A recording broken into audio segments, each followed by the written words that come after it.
Good morning, Eamon here from Ashlawn farm. We're just moving the dry cows. I see them passing by me there. They are following the milking cows. We're putting the milking cows first, and then they leave some grass behind them, and these go in and eat it.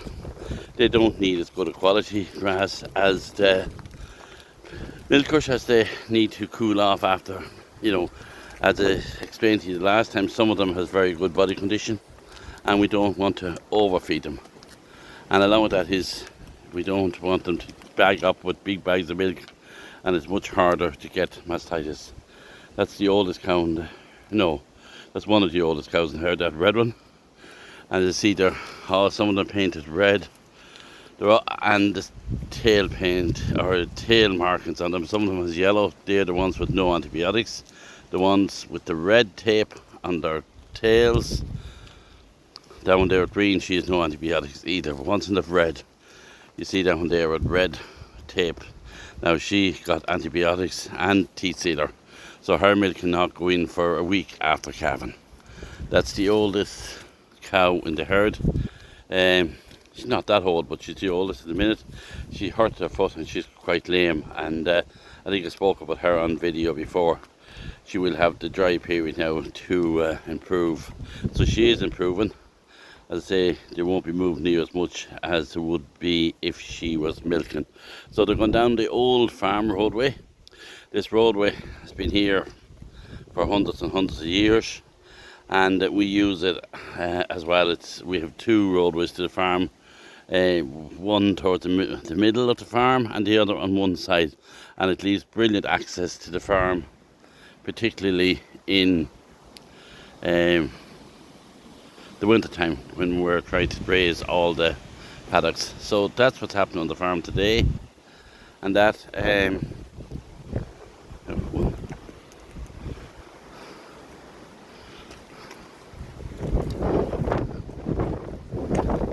see Kenneth is back on the farm again. He's out and about. Came home the other day, but he's on a lot of antibiotics, and he's not feeling the best. As you say, he's even walking a bit slower than he normally walks, but it's straight that he's back out. He milked this morning, but I helped him. Well, I brought the cows in with him and things like that, and make life easy. With the one hand, I can't do as much as I should be normally able to do, but I'm still there, able to help out. But I need to be careful as well that I don't damage my shoulder.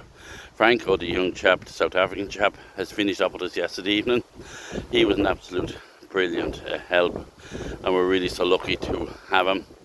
He has to go back to finish off his 4 weeks on the beef farm and his sheep farm before he goes back to college to UCD.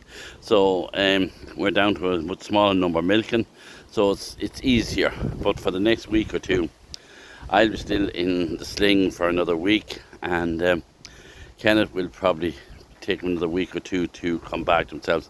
So the plan is, for the next week, we're just going to do the bareness, what has to be done, like the milk and the herd and moving the dry cows, keeping an eye on everything. No any other projects. The next project needs to be done on the farm is power washing and get ready the kibbles for the winter.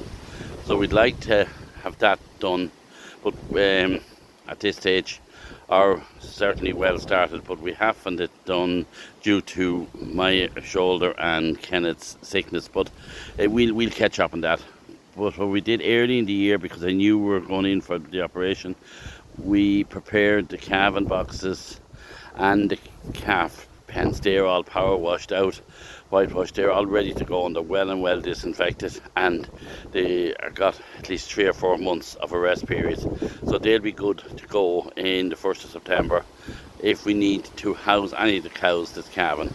We expect to calve all the cows, or the plan is to calve them all outside in September, October, probably starting in late August, September, October, and probably into November. We'll calve them all outside, providing they all go all right. If we need to take one into the shed, that's not going to be a serious issue. The sheds are all ready, and that. So probably for the next couple of weeks then we have to start looking at getting ready to drinkers and all that for the calves in September. We need to bring the course, have the pens ready for the calves. The calves will be housed from the minute they're born. The heifer calves in one pens, and the bull calves away from them, so that we don't have cross contamination between the bulls and the heifers. It makes the life easier on the farm. It's better management that you keep the bulls away, and particularly because that's the area that they're being sold, and you get people coming in looking at the calves or taking away the calves that might bring in some infection. So this certainly will prevent them from bringing infection into the heifers. The heifer calves is the most valuable animals on the farm. They are going to be the future dairy herds, so we need to protect them. So look, that's what's happening on the farm. We'll be moving these dry cows every second or third day, depending on how fast the milking cows are moving. So, out from that, everything is going well. We're very happy to have Kenneth home. Cheryl, of course, is very happy, and Keelan, his little daughter, is so happy to have her home, and we are all happy.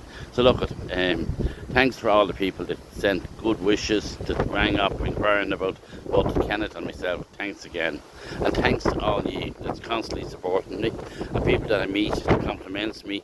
Even last night at Bridge, a good friend of mine, Peter Flynn, listened to the video and complimented the nice heifers I had on the video, which was very, very nice to hear that. And thanks to the people that gives me the kind remarks, and thanks to the people that listens as well. But I'm open for criticism as well. Thank you. Good day.